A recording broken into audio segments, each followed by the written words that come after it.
본 방송에서 제공하는 투자 정보는 투자 판단에 대한 조언입니다. 방송에서 제공하는 주식의 가치, 가격 상승 및 하락에 대해서는 방송사에서 보장하지 않습니다. 시청자 여러분 안녕하세요. 오늘을 돌아보고 내일을 준비하는 오늘장 내일장 2부 진행의 백선혜입니다. 장 마감까지 확실한 승부 전략과 내일장 주목할 섹터까지 제시해드리고 있습니다. 오늘도 저희 방송과 함께 하시면서 성공적인 투자 전략 가득 담아 가시기 바랍니다. 저희 방송은 유튜브를 통해서도 보실 수 있습니다. 유튜브 검색창에 서울경제TV라고 검색하시면 저희 방송과 함께 하실 수 있고요. 본 방송이 시작되기 전에 오후 1시부터는 유튜브 라이브로 먼저 찾아뵙고 있습니다. 이 점도 많은 관심 부탁드리겠습니다. 그러면 오늘장 내일장 2부 본격적으로 출발합니다.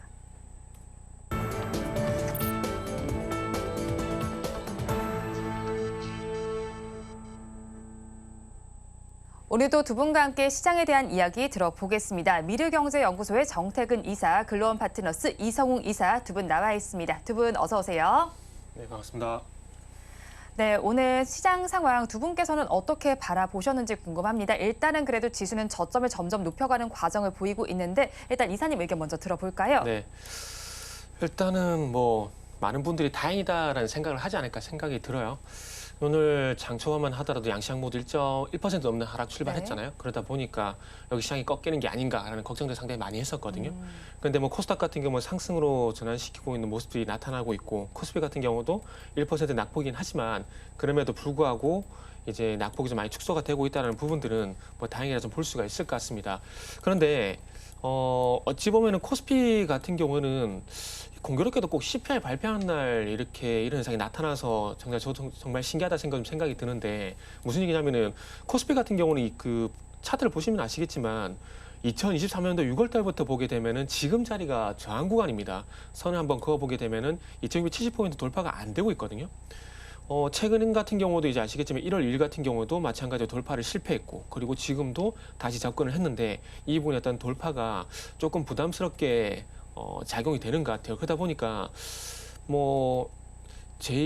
여기서 이제 가장 좋은 건 돌파를 하는 게 가장 좀 시나리오인데 만약에 여기서 돌파가 되지 않게 된다라면은 이런 식으로 박스권 흐름도 진행될 가능성에 대한 부분들을 좀 지켜봐야 될 것 같아요.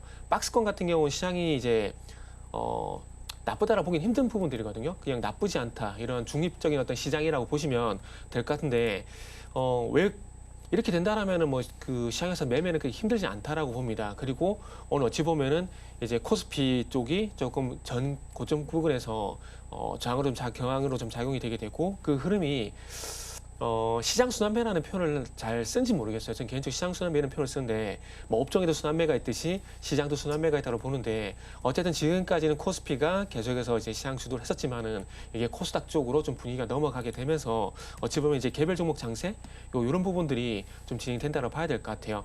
오늘 코스닥이 상승 전환했다는 부분들이 방금 말씀드린 거의 어떤 반증이라 좀 보시면 될 것 같고 이제 어찌 보면은 코스피 쪽보다는 코스닥 쪽으로 진행되게 되면서 또 개별 종목 장세로 넘어가는 것이 아닌가. 어쩌면 작년 11월 달, 12월 달 시장이 또 연출되지 않을까라는 그런 말씀을 좀 드릴 수 있을 것 같아요. 네, 지난해 11월과 12월장이 다시 재현될 수도 있겠다라고 정리를 해주셨습니다. 그렇다면 이사님께서는 오늘 시장 어떻게 바라보셨을까요? 저는 미국의 물가지표 같은 경우가 한 2%대 후반을 예상을 했는데 3%가 넘어가는 흐름이 나오면서 이 부분이 시장의 조정의 빌미가 네. 됐었어요. 그 조정의 빌미를 놓고 우리나라 시장과 연결을 해서는 외국인 수급 같은 경우가 이탈이 되는지 여부를 보려고 했었습니다. 다우지수 같은 경우는 한 21선 구간까지 우선 조정이 나왔고 나스닥 지수 같은 경우는 갭으로 일선을 이탈하는 흐름이 나왔다 보니 우리나라 시장 같은 경우도 우선은 갭하락이 필수 불가결한 상황이었는데 거래소 같은 경우에 추세 흐름을 놓고 보면은 단기평 같은 경우를 지지하는 흐름이 나타났고 코스닥 시장을 이렇게 놓고 보면은 되려 단기평 이격을 좁히고 추가로 반등이 나오는 중기 추세까지 반등이 나오는 흐름이 나타났어요. 수급까지 연결해서 같이 보면은 외국인 같은 경우는 장 초반에 코스닥을 매수를 하다가 매도로 내놓는데 우리가 일상적으로 봤을 때 한 3천억 정도 매수 매도 같은 경우가 매도 추이가 있다가 매수를 할 때, 매수 추이가 있다가 매도를 할 때 이게 수급의 변곡이라고 일컫는데 그런 흐름은 나타나지 않았고 되려 거래소 같은 경우는 적은 금액이지만 매수를 해주고 있는 상황입니다. 다만 시장의 색깔이 좀 바뀌는 모습이 연출이 되고 있어요. 강했던 그 PBR 관련 또는 배당 성향이 높은 이런 기업들 같은 경우는 오늘 시장 대비해서 약세를 나타내는 모습을 우리가 알 수가 있고요. 반면에 최근에 주가들이 조정이 나왔었던 방산이라든지 엔터, 게임 이쪽 같은 경우가 시장 대비해서 강한 모습을 볼 수 있습니다. 거래소는 우선은 다시금 실적에 초점을 맞춰서 흘러가는 흐름이 연출이 되고 있고 코스닥 시장 같은 경우도 장 중반까지는 2차 전지 시가총액 상위 종목 1위, 2위 같은 경우가 시장 대비해서 약했는데 시장에 붙이는 정도의 수준으로 지금은 반등이 나오는 모습이고 시장 대비해서 강한 쪽은 반도체 소재 여기 더해져서 저전력 반도체 그리고 전액 이런 기업들 같은 경우가 기존에 강했던 기업들 같은 경우가 계속 강한 모습들이에요. 성장주 같은 경우도 꺾이지 않고 주가 추세가 강하거든요. 전체적인 시장은 미국 시장 같은 경우가 그래도 조정이 나올 때 IT 관련주 같은 경우는 시장 대비해서 조정에 대한 강도가 약했기 때문에 이런 현상이 나타나는 것으로 보이고요. 오늘의 시장은 양호한 흐름이고 보통 물가지표가 발표가 됐을 때는 한 3거래일 정도 같은 경우가 이 첫 지표를 발표하고 조정이 나왔다고 하면 이 부분이 지속되는 특성이 있는데 이번에도 미국장 같은 경우가 연속해서 조정이 나올지 여부를 한번 관찰은 해보고 싶습니다. 네, 미국장이 연속해서 어떻게 나올지를 한번 살펴보자고 정리를 해주셨습니다. 오늘 앞서서 말씀을 해주신 것처럼 실적과 관련된 이슈도 있고요. 게임주가 오랜만에 또 빨간불을 켜고 있습니다. 이 안에서도 사실 좋은 실적을 기록했던 크래프톤의 경우에는 52주 신고가를 경신하는 흐름을 보이기도 하고요. 이 안에서 목표 주가도 상향한 리포트도 나왔습니다. 하지만 네오위즈의 경우에도 피해 거짓 효과로 인해서 사실 영업이익은 62%가 급증한 수치가 나왔습니다. 하지만 두 종목의 좀 주가 양상은 엇갈리고 있잖아요. 어떤 이유 때문에 이렇게 엇갈리고 있을까요? 일단은 크래프톤을 얘기하게 되면은 이제 넷마블도 얘기해야 되고 웹젠도 얘기를 해야 되거든요. 네. 이 세 종목의 공통점이 뭐냐면은 4분기 실적이 잘 나오고 그리고 이제 소위 말하는 PBR 관련돼 가지고 이제 PBR이라기보다는 이게 맞는 것 같네요. 주주 환원책. 요거랑 맞는 것 같아요. 그래서 실적이 잘 나오게 되고 그에 맞는 그 주주 환원책을 진행을 하게 되면서 일단은 바닥에서 좀 주가가 돌아서는 모습이 좀 전개가 되고 있어요. 그래서 크래프톤도 그렇고 웹젠도 그렇고 이렇게 주가가 좀 돌아서는 모습이거든요. 바닥에서. 근데 이런 공통점은 방금 말씀드렸듯이 웹젠도 그렇고 이제 크래프톤도 그렇고 4분기 실적이 예상보다 잘 나왔습니다. 잘 나온 부분들이 있고 물론 실적이 잘 나온 부분도 도움이 되겠지만은 크래프톤 같은 경우에도 일단 자사주 매입 소식이 있거든요. 그리고 이제 웹젠 같은 경우도 어떤 이슈가 있냐면은 일단 이 회사도 지금 PBR 관련돼 가지고 엮여 있어요. 왜냐하면은 웹젠 같은 경우도 PBR이 0.9 그리고 퍼 기준으로 보게 되면 9배 정도로 낮은 수준이라는 얘기를 하고 있거든요.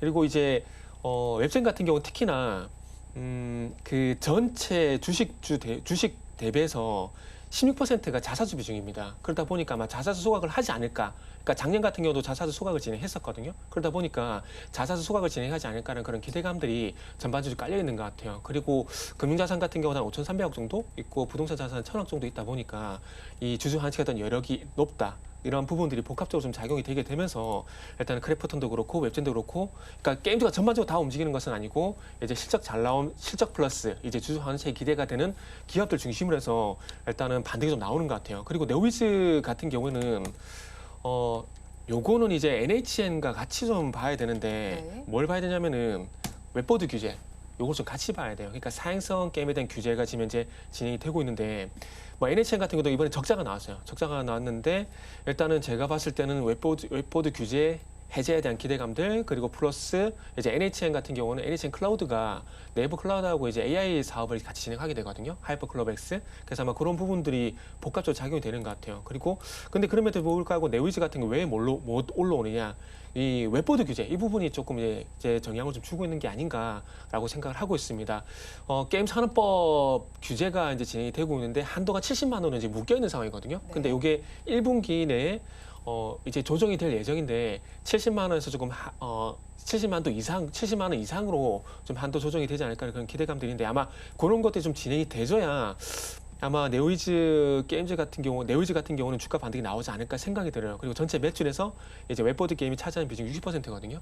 그러다 보니까 다른 게임주들하고는 좀 차별화 양상이 나오는 것들이 각자 다 사연이 있어요. 네. 그래서 이 사연들이 해소가 좀 돼줘야 네. 주가 흐름이 좀 달리 전개가 되지 않을까라는 말씀드려야 될 것 같네요. 네, 게임주는 실적과 주주 환원책에 따라서 주가가 좀 차별화 장세가 펼쳐지고 있다고 정리를 해주셨습니다. 자, 그리고 오늘 시장에서는 미용 의료기기 섹터에서도 강세 흐름이 나타나고 있습니다. APR도 지금 청약을 진행 중인 걸로 알고 있고요. 클래시스의 경우에는 지난해 영업이익이 896억 원으로 그 전해와 비교했을 때 30% 넘게 상승을 했습니다. 이 여러 가지 모멘텀이 지금 같이 좀 맞물려 있는 것 같은데 오늘 클래시스의 주가 흐름 그리고 미용 의료기기 섹터 전반의 흐름은 어떻게 보실까요? 클래시스는 딱 눈으로 보기에는 실적이 긍정적으로 나왔다고 보이는데 예상치는 하회하는 실적이 나왔어요. 그리고 나서 시장에서 공시를 했죠. 보통 실적 발표를 하고 우리가 그 연간에 대해서 매출액, 영업이익이 어느 정도 나오는지 공시를 하는데 이 전망 공시를 했어요. 클래시스 같은 경우는 매출액 기준으로 올해 2,250억의 가이던스를 제시를 했고 영업이익이 발생 가능한 측면을 영업이익률을 대입을 해보면 한 1,000억 정도의 체력을 갖추게 됩니다.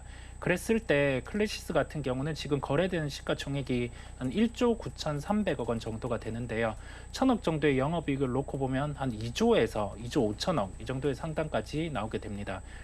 그렇다 보니까 우선은 한 1조 9,300억 이 정도 가치 같은 경우가 반영이 된 상황이라고 할 수가 있겠고요. 2조 5천억 원 같은 경우는 상단이기에 여기에서 강하게 우선은 반등이 안 나오고 다다음 분기의 실적을 확인하는 흐름이 연출이 될 것으로 보입니다.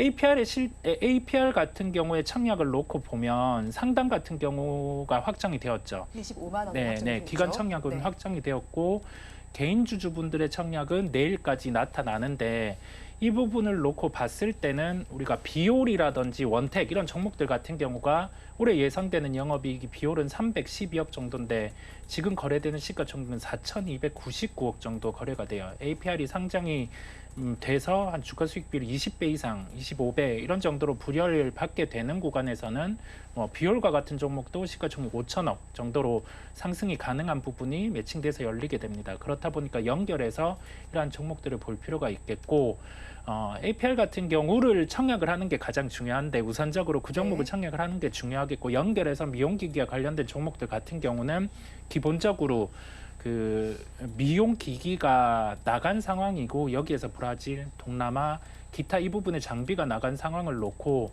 소모품 매출 같은 경우가 한 분기 정도의 시차를 두고 이제 실적에 반영이 될 겁니다. 그렇다 보니 비올 기준으로는 영업이익률이 한 50%대 정도가 계속 가능한 부분이 있어요. 그래서 좀 연결해서 APR의 상장과 그다음에 다른 미용기기들, 비올, 원택 이런 부분을 연결해서 보시면 되겠습니다. 네, APR의 상장과 다른 미용 기기들의 흐름을 연결해서 클래시스도 살펴보자고 정리를 해주셨습니다. 또 오늘 시장에서는 사상 최대 실적을 달성한 종목이 있습니다. HCT라는 종목인데요. 지금 사상 최대 실적을 달성했고 주력 사업이었던 정보통신 부문에서 시장이 회복되고 이에 따라서 스마트폰 시험 인증 수주가 증가했습니다. 이에 따라서 함께 또 실적 역시도 좋은 흐름을 나타냈는데 오늘 주가는 이걸 잘 반영하고 있을까요? 아니요. 아닌가요? 네. 있습니다. 차장 최대 실적 정말 좋은 얘기인데 네. 주가는 안 가요. 이게 참 무서운 거거든요. 왜냐하면은 시장에서 소외가 된다는 얘기거든요. 네. 그러니까 참 주식이 쉽지 않다라는 것들이 참 이런 표현이 맞을지 모르겠지만 항상 보고 싶은 것만 본다라고 말씀을 좀 드리고 싶어요. 기업의 어떤 영원한 숙제는 실적인데 그 실적이 잘 났음에도 불구하고 주가에 반응이 없다라는 거. 이건 뭐 결국 시장에서 초회가 되고 있다는 볼 수밖에 없는 것들이라고 생각하시면 될 것 같습니다. 그리고 또 한 가지 우리가 짚어봐야 될 부분은 사상 최대 실적에는 그 문구만 볼 게 아니라 내용을 좀 봐야 되거든요. 네. 우리나라 같은 경우는 아시겠지만은 영업이익 기준으로 실적을 평가를 합니다. 그리고 영업이익 기준으로 봤을 때 전년 동기 대비해서 얼마만큼 성장을 계속 이어가느냐 이런 부분들을 보는데 매출을 보게 되면 사상 최대 매출은 맞아요. 맞는데 중요한 것은 이제 영업이익 기준으로 보게 되면 80억 정도 나왔는데 2021년, 2020년 대비해서는 그렇게 2020년, 2021년 수준을 뛰어넘은 것은 아니거든요. 그래서 아마 이런 부분들도 주가를 반응시키지 못하는 이유지 않나라고 생각을 하고 있습니다. 그래서 만약에 HCT의 실적이 사상 최대 실적을 기록을 했는데 매출이 아니라 영업이익이 한 120억, 뭐 130억 나오게 되면서 영업이익 사상 최대 이익을 기록했다? 그러면 아마 오늘이라도 아마 주가 크게 한번 그러니까 단발성이라고 하더라도 오늘 정도는 크게 들썩이지 않을까라고 생각이 드는데 방금 말씀 두 가지 이유, 시장에서 소외가 되고 있다는 부분들 그리고 사상 최대 매출이지만은 매출 그 영업이익이 아닌 매출 기준의 부분을 봤을 때 그래서 영향이 없는 것 같아요. 사상 최대 실적인데 주가는 0.3% 오른다는 게 네. 아마 이 종목 갖고 계신 분들은 정말 이해가 안 되실 겁니다. 그렇기 때문에 종목을 보실 때는 뭐 하나 제 개인적인 소개를 말씀드리면은 이 종목에 대해서 어떤 것들이 영향을 주고 있느냐, 여러 가지 주가에 영향을 준 요인들 중에서 어디에 영향을 받고 있느냐 그런 것들 좀 빨리 그 체크를 하시는 게 좋지 않을까라는 말씀도 좀 덧붙이고 싶네요. 네, HCT의 경우엔 사상 최대 실적을 달성했지만 시장에선 소외받고 있다고 정리를 해주셨습니다. 실적이 그래도 좋았던 기업이 있다면 나빴던 기업도 있겠죠. 이마트가 지금 사상 처음으로 적자를 기록했다는 소식이 전해지고 있습니다. 인적 분할 이후에 이마트가 설립된 이래는 적자가 처음인 거잖아요. 주가 지금 어떻게 반응하고 있을까요? 오늘 주가는 한 3.7% 정도 조정이 나오는 모습이에요. 최근에는 뭐 저 PBR 관련해서 여기에 대해서 주주 친화 정책의 가능성을 놓고 그다음에 더해져서 이제 의무 위협 같은 경우가 변경이 있음에 따라서 실적 회복의 가능성을 놓고 주가는 반등이 나왔었는데 실적을 확인하고는 지금은 주가는 빠지고 있어요. 그랬을 때 이 영업 손실 같은 경우가 그 의무 위협 해제로 인해서 개선이 되는 부분을 상반기에는 확인을 할 것으로 보이고요. 다만 이제 그 의무 휴업만으로 여기에 대해서 영업이익을 회복하기에는 뭐 온라인이라든지 그런 뭐 다각화된 사업들 같은 경우가 경쟁 업체들이 많아졌다 보니까 시장에서는 이 부분을 놓고는 뭐 강하게 매수는 하지 않을 것으로 보입니다. 실적 부진 같은 경우는 실적 턴어라운드를 확인하고 주가의 반등이 나타날 수 있음을 생각을 하시고요. 저 PBR만 놓고 이마트를 접근하는 건 지금은 아니라는 말씀을 함께 드립니다.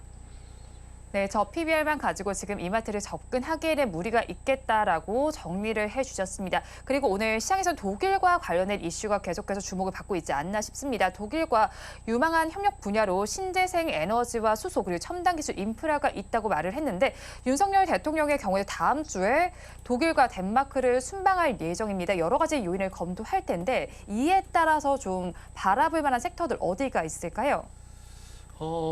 일단은 유럽에서 가장 가능성이 높은 것은 이제 원전이라고 말씀드려야 될 것 같은데 네.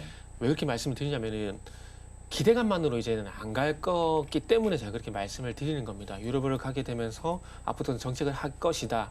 이런 것들은 물론 지금도 윤석열 정부의 정권 뭐 초기라고 볼 수도 있겠지만은 그 앞으로 가보게 되면은 아시겠지만 정권 초기에 들어가게 되면서 이제 원전 관련된 종목들이 움직였었잖아요. 기대감에 의해서. 그래서 그렇게 움직이는 시기는 이미 지났다라고 말씀드리고 싶은 부분들이고 그리고 어찌 보면 신재생 같은 경우는 이제 이전 정부의 그 그린 뉴딜과 맞물리는 부분들이 있기 때문에 뭐 그런 관점에서 보게 되면은 뭐 반응을 할까라는 생각이 좀 들거든요. 그러다 보니까 조금 이제 부정적으로 말씀드리는 부분들이고 어찌 보면 수소가 됐던 원전이 됐던 이런 것들이 결국 실속으로 사업이 진행이 되게 되고 뭐 원전 같은 경우는 예를 들게 되면은 이제 수주 확정 소식 아마 이런 것들이 나와야 주가가 움직여주지 않을까라는 생각이 좀 듭니다. 그래서 이 테마 같은 경우도 이제 세컨으로 넘어갈 때 단순히 카더라 거기에서 붐이 확 일어나잖아요. 일어나고 난 다음에 결국 이게 숫자와 연결이 돼야 이제 추세적으로 같이 다음 순환매가 올 수 있는 부분들이거든요. 그래서 지금 어찌 보면은 수소도 그렇고 원전도 그렇고 거기에 어떤 그러니까 고민되는 그런 시점이 있다고 보시면 될 것 같습니다. 그런데 여기서 하나 긍정적인 부분을 말씀드리면은 특히나 원전 그 수소도 마찬가지겠지만은 신재생 관련돼 가지고 어차피 신재생 쪽은 이제 유럽의 어떤 그 기업들이 이제 다 찾고 있는 상황들이기 때문에 거기에 비집고 들어가기는 쉽지 않다라고 봐요. 그렇기 때문에 거기에 들어간 어떤 뭐 장비업체들, 뭐 CS인들이나 이런 기업들이 부각이 되겠지만은 주도권이 없는 상황들이기 때문에 조금 부각되기 힘들고 원전 같은 경우는 우리가 좀 주도권을 가져갈 수 있는 부분들이기 때문에 조금은 더 낫다고 말씀드릴 수 있는 겁니다. 이번에 이제 폴란드하고 이제 체코 같은 경우도 이제 뭐 특히 체코 같은 경우는 미국의 웨스팅하우스가 빠졌거든요. 그래서 지금 프랑스하고 우리나라하고 2파전인데 이렇게 되면 가격 경쟁력에서 프랑스가 우리를 이길 수가 절대 없습니다. 그렇기 때문에 정부 간 협상, IGA 요것만 나오게 되면 거의 99.99% 수주 확정이라 보시면 되거든요.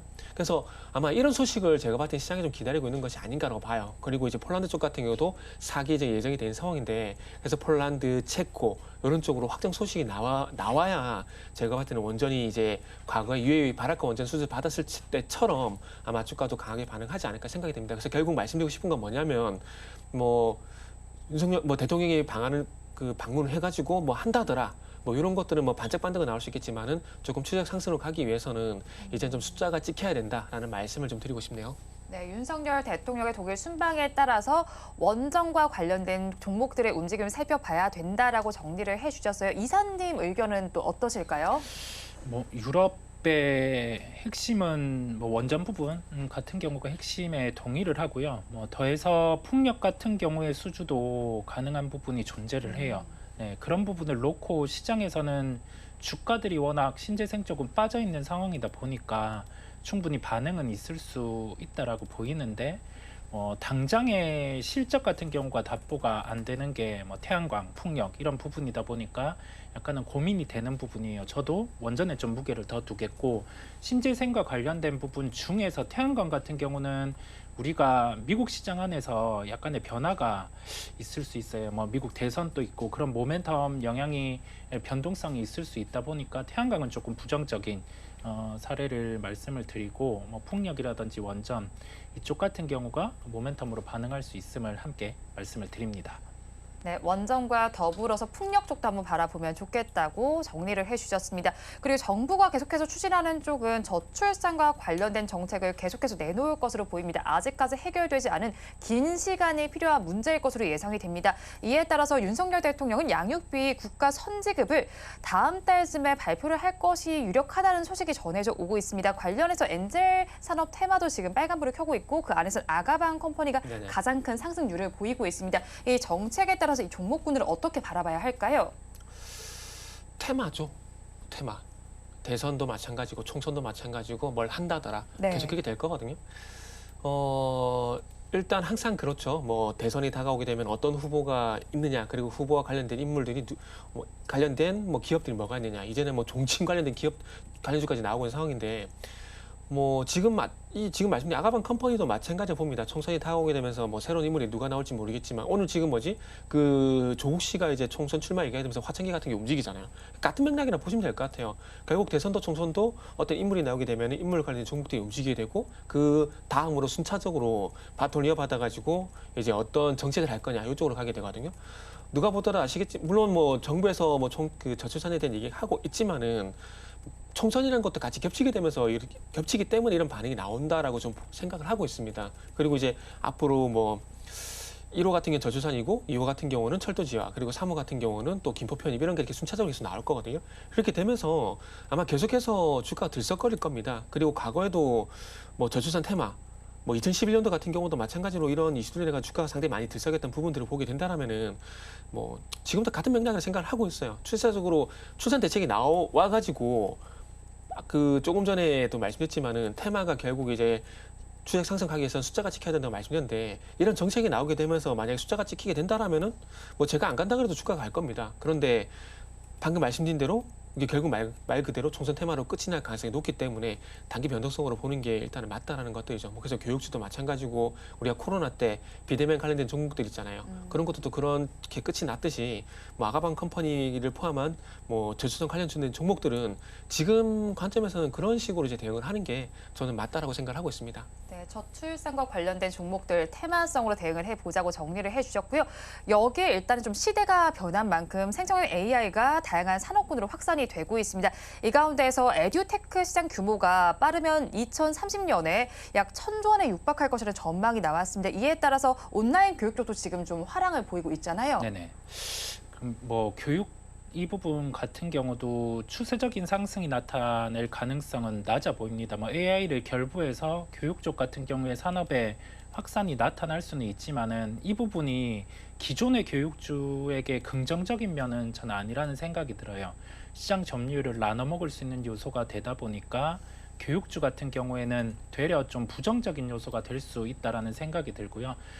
그러면 AI를 기반으로 해서 산업이 확장될 수 있는 그런 구조를 가진 쪽을 보는 게 더 낫다라는 생각입니다. 지금 시장에서 반응을 하는 소프트웨어 관련주라든지 뭐 AI와 연계해서는 우리가 뭐 온 디바이스 이런 구조를 놓고 뭐 스마트폰의 판매가 늘어날 수 있는 구조라든지 그런 부분을 놓고 함께 볼 필요가 있다는 말씀을 드리고, 뭐 교육적인 측면에서는 우리나라가 교육열이 높기는 하지만은 시장 파이가 국내에서 해외로 이렇게 확장하기에는 좀 한계가 있는 산업입니다. 그렇다 보니까 뭐 AI와 연결해서 교육 사업 같은 경우에 종목들을 포트폴리오에 편입하는 거는 한계가 있고, 트레이딩 관점 정도로 말씀을 드릴게요. 수익이 한 10%에서 20% 발생을 하면 좀 챙겨 나가는 식의 대응, 이런 게 낫다라는 말씀을 드립니다.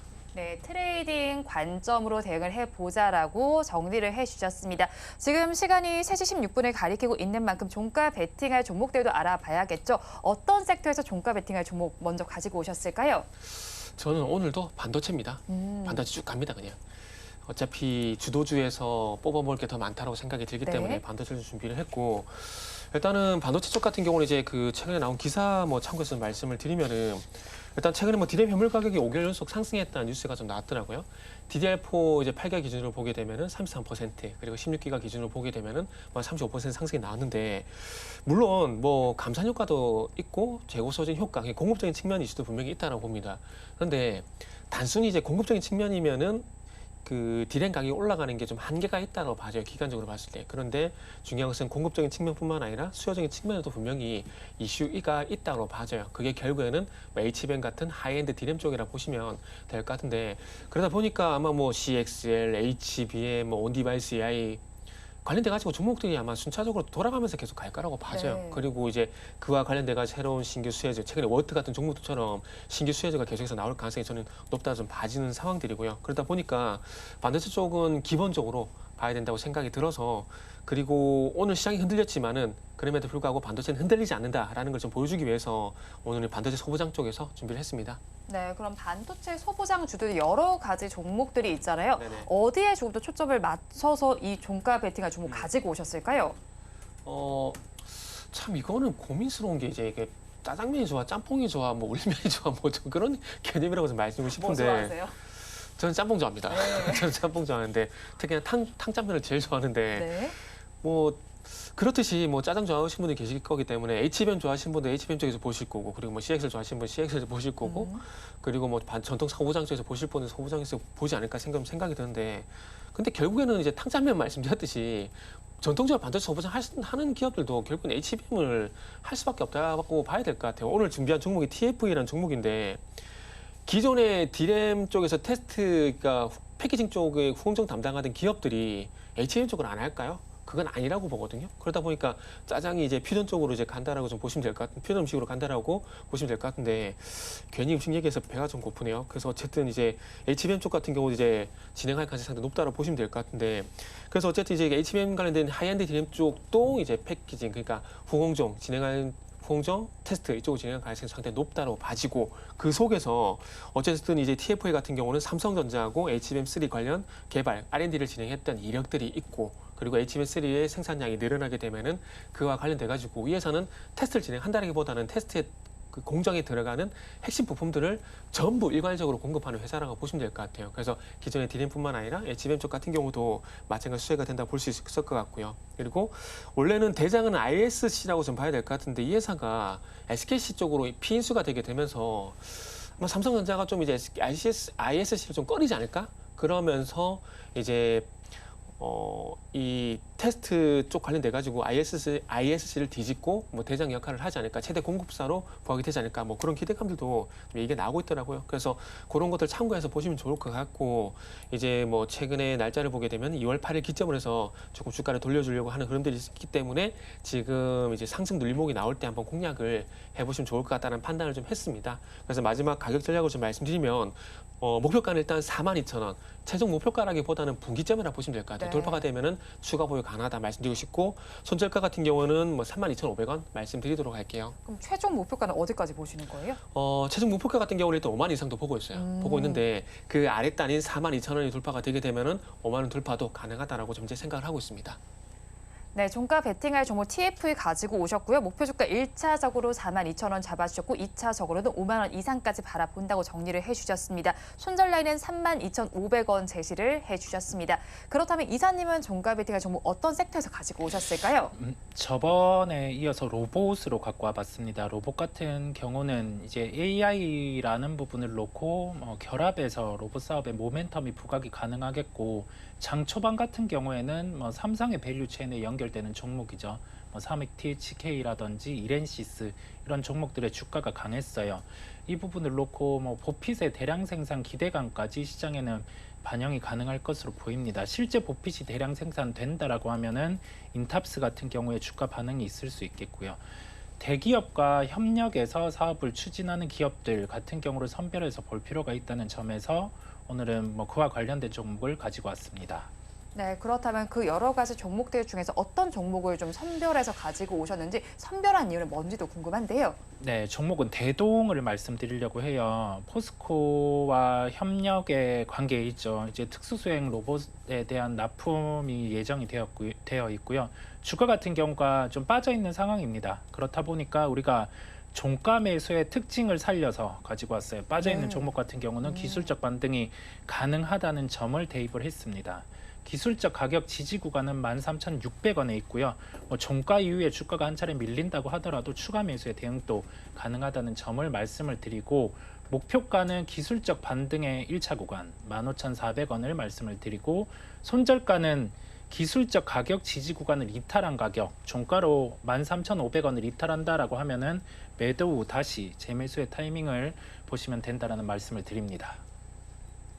종가 베팅할 종목으로 대동을 가지고 오셨습니다. 목표 주가를 15,400원 제시를 해주셨고요. 손절 레인 13,500원 제시해 주셨습니다. 자, 그렇다면 우리 시장 마감 동시효과 구간에선 어떤 분위기 보이고 있는지 양대 시장의 분위기 체크해 보도록 하겠습니다.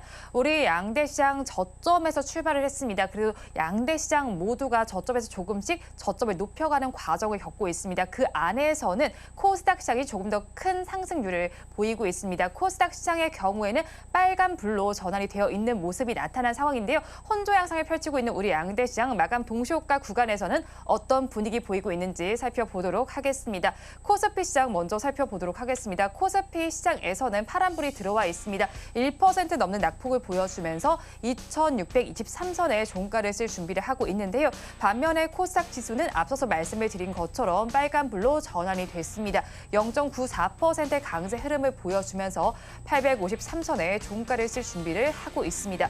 이어서 수급 상황도 체크를 해보도록 하겠습니다. 코스피 시장의 오늘 수급 상황을 체크해 보도록 하겠습니다. 코스피 시장에서는 지금 외국인 투자자들이 매수로 전환이 되어 있는 상태입니다.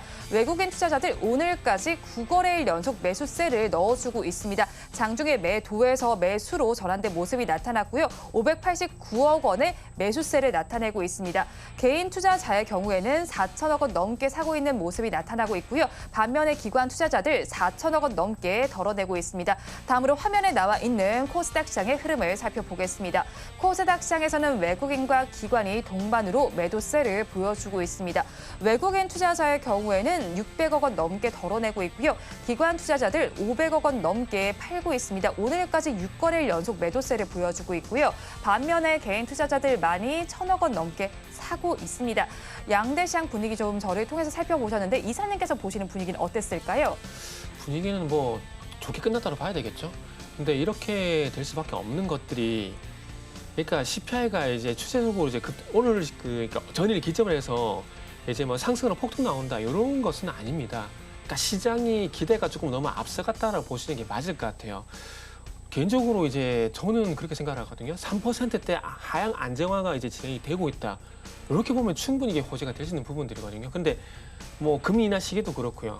그리고 소비자 물가 전망치도 그렇고 제가 봤을 때는 시장이 너무 좀 설레발 쳤다라고 보고 있습니다. 그러니까 시장은 어쨌든 200보 앞서가기 원했었는데 실제 나온 것은 이제 100보 정도 수준 나오다 보니까 여기에 실망을 해서 좀 시장이 흔들렸던 것들이지, 추세적으로 이제 CPI가 이제 급등하게 된다, 앞으로 물가 더 올라가게 된다, 그건 전혀 아니라고 봅니다. 그렇기 때문에 이런 반응이 나오는 게 맞다라고 봐지고, 이렇게 되게 되면 오늘 저녁 미국 지시 같은 경우도 제가 봤을 때 나쁘지 않은 흐름이 분명히 나올 거라고 봐져요. 그렇기 때문에 크게 신경 쓸 필요는 없다고 봐지고, 그리고 이제 또 하나 말씀드리고 싶은 부분들은 어쨌든 이제 코스피 같은 경우는 2,670포인트 돌파에 대한 숙제가 분명히 남아 있는 상황들이거든요. 네. 만약에 돌파가 안 되게 되고 이제 소위 말하는 박스권 상단으로 작용이 되게 되면서 이 저항으로 작용이 되게 된다라면은 아마 코스피 쪽보다는, 그러니까 저 PBR 관련 종목도 전반적으로 식어버리게 되면서 이제 저항 구간으로 작용이 되고 이제 코스피에서 코스닥 쪽으로, 그러니까 대형주보다는 중소주 쪽으로 넘어갈 가능성이 상당히 높기 때문에 그런 부분에 어떤 대비가 좀 필요하지 않을까 생각이 듭니다. 그렇기 때문에 이제 그 코스닥 쪽, 반도체 소부장 쪽이라든지 개별 종목 갖고 계신 분들 같은 경우는 특히나 뭐 종목 자체 어떤 악재로 해서 꺾이는 게 아니라면은 충분히 계속해서 가져갈 만한 생각이 들고, 혹시 뭐 매수 못하신 분들 같은 경우는 조정 시 매수도 충분히 가능하다는 말씀을 저는 좀 드리고 싶네요. 네, 지금 시장에서는 조정 시 매수도 가능하다고 정리를 전해주셨고요. 최근에 수급 양상 좀 어떻게 바라보셨을까요? 수급은 상당히 좋죠. 근데 솔직히 좀 뭐라 해야 될까요? 그 코스피 쪽 같은 경우는 외국인 선물 수급이 저는 개인적으로 상대적으로 오버를 했다라고 봐요. 그래가지고 저는 개인적으로 뭐 솔직히 CPI 같은 경우는 예상치에 부합할 거라 생각했기 때문에 그게 관심은 없었는데 굳이 지금 자리에서 이렇게 외국인들의 선물 대량 매수 10,000개가 넘는 매수가 들어오는 게 맞나라는 생각을 했거든요. 왜냐하면은 이전 같은 경우도 이거를 한번 그 과거를 한번 돌아가 보게 되면 2023년 12월 28일 같은 경우도 외국인 선물 대량 매수가 들어왔어요. 근데 또 과거를 가보게 되면 2023년 8월 1일 같은 경우도 또 마찬가지로 이게 대량 선물 매수가 들어왔었거든요. 그때 당시에. 이거를 기록을 한번 찾아보면 됩니다. HTS 같은 게 봐지거든요. 찾아보시면 되는데 굳이 방금 말씀드렸듯이 2024년 8월 1일 같은 경우도 그렇고, 그리고 이제 2023년 12월 28일 같은 경우도 그렇고 대량 매수가 들어왔었거든요. 그러니까 결국 이게 데이터가 되는 겁니다. 데이터가 되는 건데 어제 같은 경우도 마찬가지로 그렇게 들어왔단 말이죠. 그러다 보니까 이렇게 오버할 필요가 있나라는 생각을 하다 보니까 적어도 여기서 저항을 받을 가능성이 높겠구나라는 판단을 했었는데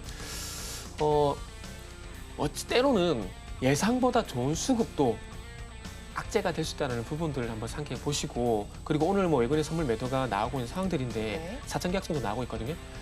요게 순수하게 시장 하락에 베팅하는 매도 포지션이라기보다는 최근 3일 동안 선물 매수 포지션이 상당히 강하게 들어왔거든요. 기존에 들어갔던 매수 포지션의 어떤 청산성 매도가 현재 HTS에 잡히고 있다고 보시면 되고, 내일부터 봐야 될 부분은 이 매도가 잡힌다고 하더라도, 매도가 잡히더라도 매수 청산성 매도가 잡히게 된다라면 크게 걱정하실 필요가 없다는 말씀드리고 싶어요. 그래서 그렇게 보기 위해서 확인해야 될 부분이 뭐가 있냐면은 시장의 미결제 약정하고요, 미결제 증감 동향을 그래서 좀 같이 봐야 된다. 근데 요거는 다음에 기회가 되면은 왜 같이 봐야 되는 부분도 한번 말씀 한번 드려보도록 할게요. 네, 그렇다면 이사님께서는 또 시장 어떻게 바라보시는지 간략하게 말씀해 주시겠어요?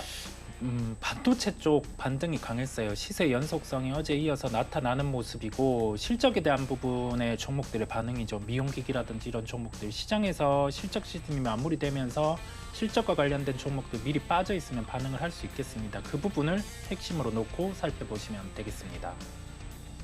네, 시장의 핵심에 대해서 전달을 해주셨고요. 그러면 최근 장에서 가장 좀 특징적인 흐름을 보인 섹터는 어디라고 보셨을까요? 오늘은 2차 전지 또한 좀 긍정적인 흐름이 나타났어요. 시장 대비해서 긍정이었고, 2차 전지를 통해서 시장의 흐름을 읽어본다라고 하면 시장이 꺾이는 흐름에서는 되려 오늘 시장 대비해서 2차 전지 쪽이, 특히 양극재 쪽이 약했을 텐데 그렇지 않은 흐름이 나타났단 말이죠.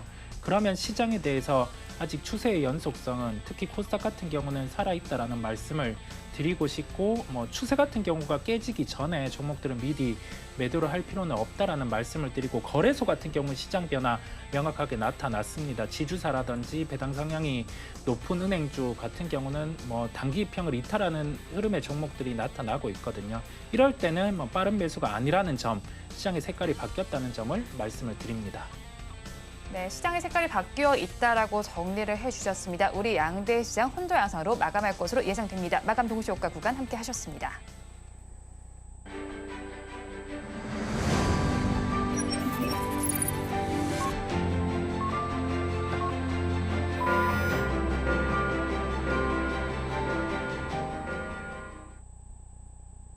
우리 양대장 코스피는 파란불, 코스닥 시장은 빨간불로 마무리가 됐습니다. 업종별로는 어떻게 마감이 됐는지 이어서 살펴보겠습니다. 코스피 시장 먼저 살펴보겠습니다. 지수도 파란불을 켠 만큼 하락한 종목이, 업종이 더 많습니다.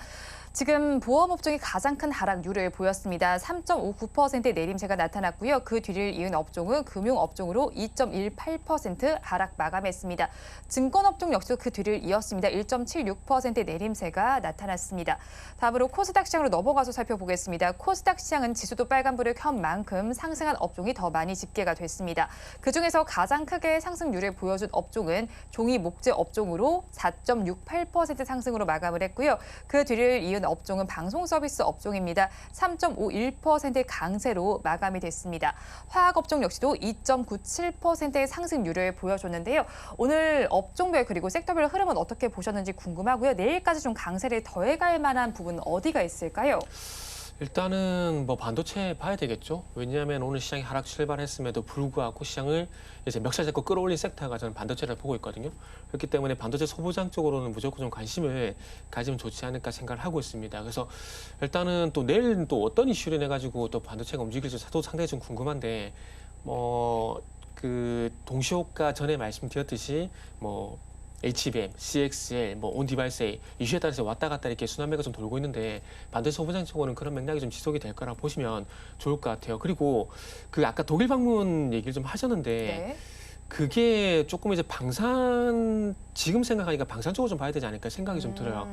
그 오늘 이제 하나 에어로스페이스가 이제 전고 좀 돌파를 하려고 했고 그다음에 LG 넥선 같은 경우도 흐름이 상당히 좀 괜찮은 부분들이 좀 나타나고 있거든요.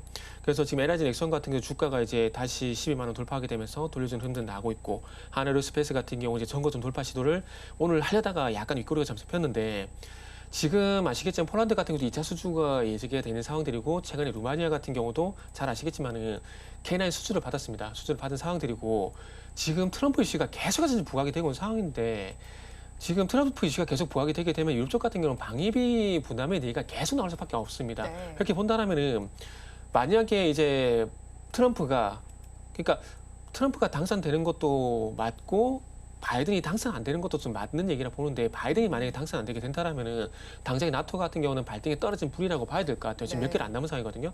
그게 본다면 이제 낫기가 빠르고 가성비가 좋은 우리나라 이제 방위 산업체 쪽으로 이제 수혜가 되지 않을까라고 생각이 듭니다. 그러다 보니까 이 독일 방문 같은 경우에 방산주와 한번 연결시켜서 내일 쪽 반도체 소부장 쪽하고 이 방산 쪽을 한번 같이 보시면 좋지 않을까라는 생각이 좀 들고 있습니다.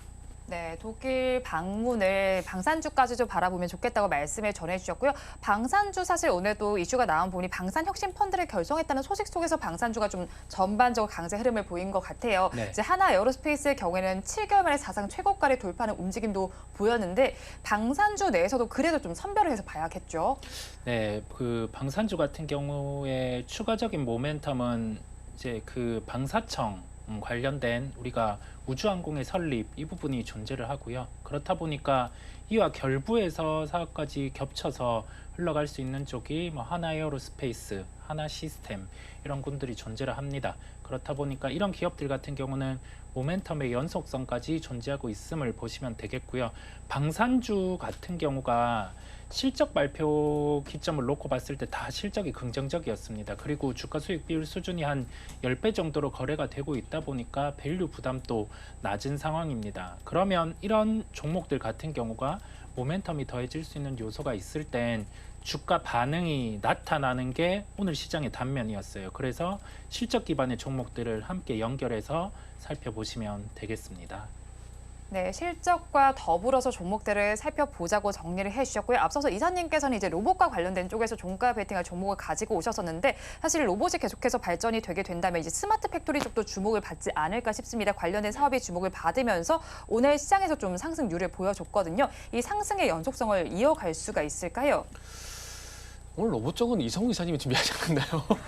그래서 여쭤보는 거예요. 다른 의견이 궁금해서. 로봇 쪽은 저는 개인적으로 좋게 보고 있어요. 네. 스마트 팩토리뿐만 아니라 로봇 쪽은 이제 저는 봐야 된다고 생각을 하고 있는데, 그러니까 오늘 두산 로보틱스 같은 경우도 이제 그동안 하락이 나왔다가 좀 돌려주는 흐름들이 나오고 있거든요. 그러니까 이 얘기를 왜 말씀드리냐면은 조금 더 슬슬 분위기가 좀 바뀌는 것 같아요. 최근에 삼익 THK 같은 경우도 다간자 로봇 관련 이슈가 있었고. 이렌시스는 뚜렷한 제가 볼 때는 그래요. 뚜렷한 물론 삼성전자 가지고 이슈를 만들어내려면은 분명히 이슈가 있다고 좀 봐지지만은 결국 이제 이렌시스 같은 경우는 별 이유가 없는데 저는 개인적으로 같다라고 보거든요. 어제 오늘 시세가 상대적으로 강했습니다.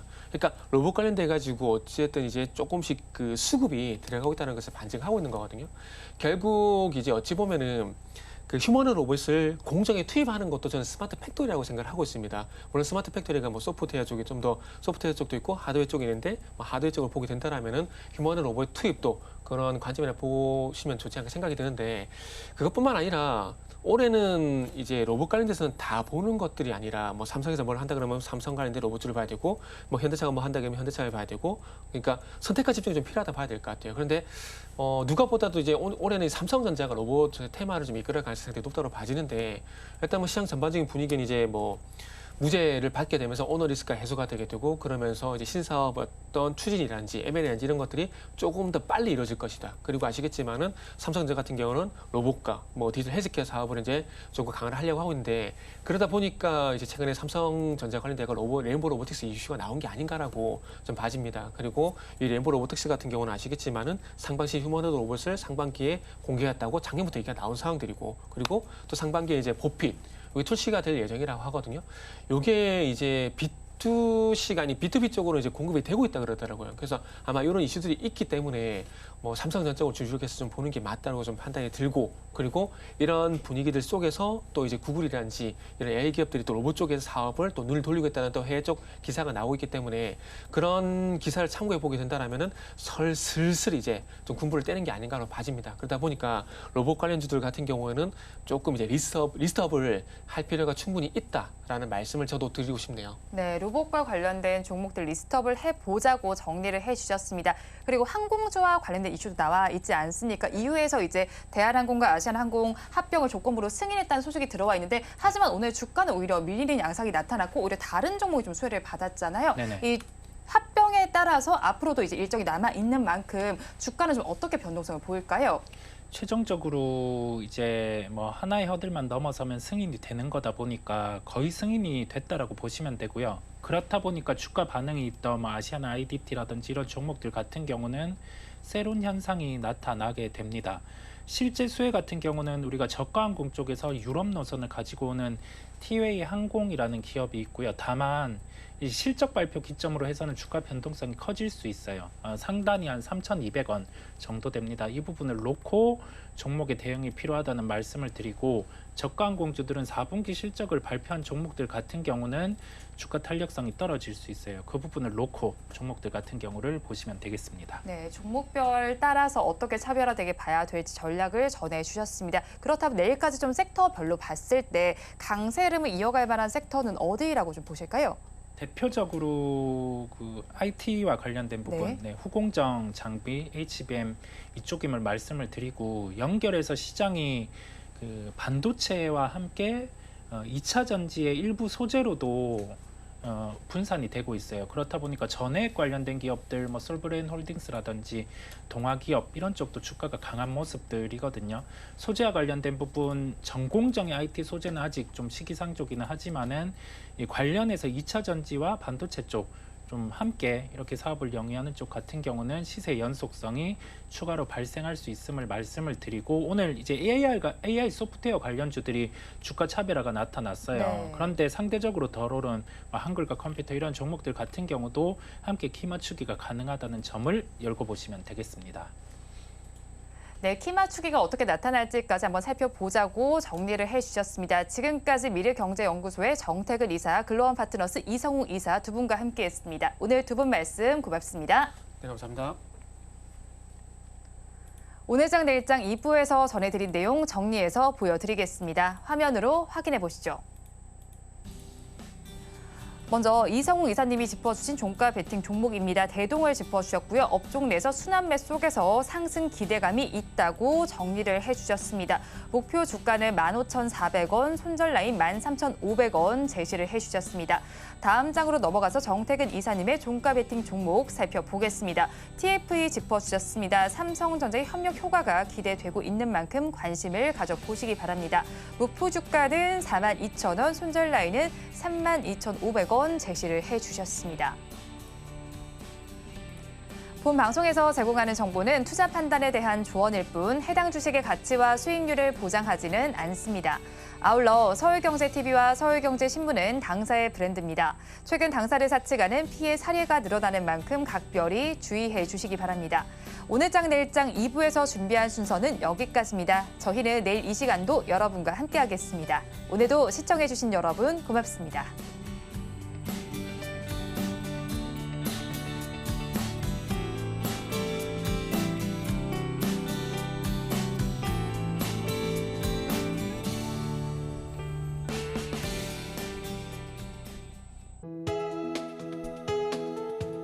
본 방송에서 제공하는 투자 정보는 투자 판단에 대한 조언입니다.